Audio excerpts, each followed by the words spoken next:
pense qu'il faut avoir une vision dès le départ de ce qu'on veut faire de sa marque. Moi, dès le départ, je voulais en faire une marque internationale. Le marché local et même le marché français, c'est des marchés qui sont trop petits à aujourd'hui. Je pense qu'il faut avoir l'ambition de viser le monde. Et je pense que c'est là où est notre avenir. Donc tout de suite, je me suis dit, quand je formule mes produits et mes ingrédients, je dois m'assurer que je puisse aller toucher ces marchés.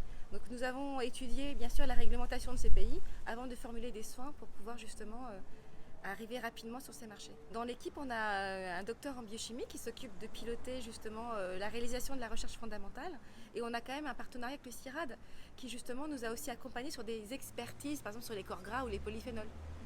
Vous visez un type de peau parce que ce sont des produits d'abord pour la peau, c'est des produits pour quoi précisément? Alors pour l'instant, on est plutôt orienté soins visage, mais on compte étoffer nos gammes en développant des produits pour le corps ou pour les cheveux. Mais pour l'instant, nos produits s'adressent à tous les types de peau, les peaux sèches et les peaux normales. Bien. Et lorsque vous en parlez, parce que vous voyagez, j'ai aussi bien compris, beaucoup, vous parlez, vous êtes invité dans des salons, comment ça se passe concrètement? Alors en fait, je me suis rapprochée de la Chambre de commerce de Martinique. Et puis en fait, généralement, je participe soit à des salons cosmétiques, soit à des rencontres acheteurs où justement la Business France m'organise des rendez-vous B2B avec des distributeurs dans les pays que j'ai sélectionnés. Et lesquels en l'occurrence? Par exemple, on avait fait ça pour le Japon et l'Australie. Alors déjà, on a un nom de marque qui passe très bien dans ces zones-là, asiatiques, la résonance du nom Cadalis.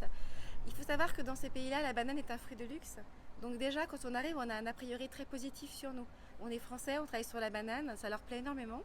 Ensuite, le fait que nous soyons tropicales, ça leur plaît aussi parce que eux-mêmes sont des Iliens, notamment si on prend le Japon et la Corée. Ils ont les mêmes problématiques de nous, le soleil, le vieillissement cutané qui provoque des taches par exemple, ou une peau qui est moins imparfaite.